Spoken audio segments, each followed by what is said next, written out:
Welcome to Board Game Archaeology, where we play time-worn games from the past. I'm Hunter. I'm Rob.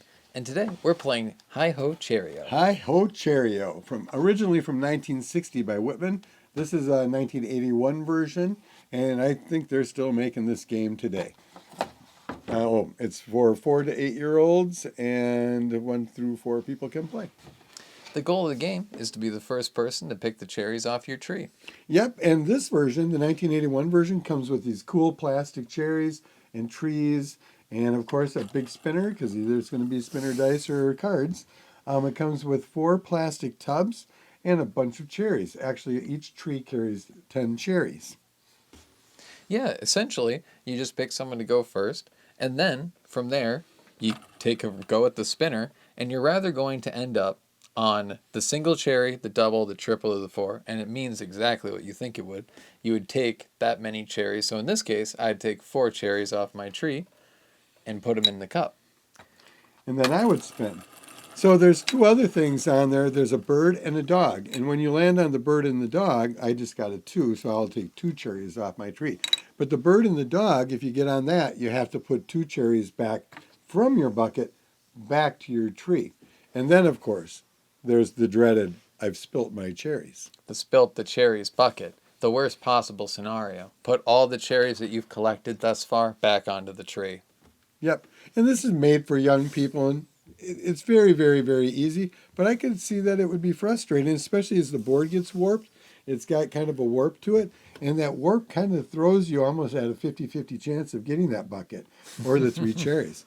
So I think it could be a tough game or it could be an easy game. It just really depends upon how the spin goes. Yeah, and it's a really good game to get people introduced into it, just because it's very simple. It is very simple. And I know the older version had actual cherries like this because I remember them as a kid.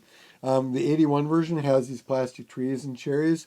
The newer version that we were looking at actually has it just printed on the cardboard with little poke holes in it so your cherries sit down, which is kind of easier to work with because I'd say the hardest part about this game is trying to get them off without knocking them down because it's just this little teeny red hook that hooks on there. So you got to kind of do that. So I think this is actually more of a dexterity than it is anything else. You almost want to add that as part of the game where it's like, if you knock a cherry off, you lose all the ones you've got.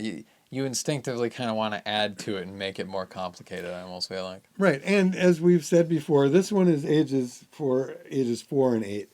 Other versions are 3 to 6. So it really depends upon where your kid is at, but there should never be an age range past the beginning point. Because really, if you're old and you want to play a game like this and change the rules up, make it a party game, for heaven's sakes, it's an easy game to make it to a party game, especially with the dexterity part of it, because if you get a little off on this thing, you're starting to drop things around. And see, we hung it on this side. We could have hung them from this side, which would have been a different situation. Right. So, yeah, so it's a cool game. It was, designed in the plastic days that I've always been a fan of. Super easy to play. You either do 1 cherry, 2, 3, or 4. You got the bird and the dog that'll put 2 back, or the drop cherry that puts them all back. And once you have all your cherries in the tub, you win.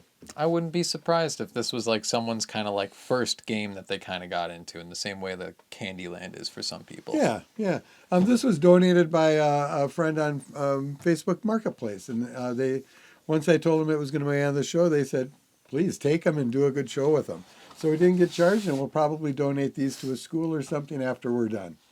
And thanks for watching and donating. Oh, yeah. And if you want to know more about us, check us out at toyarchaeology.com. You can also find us on Facebook at Toy Archaeology, where we're more vocal, I guess, more present.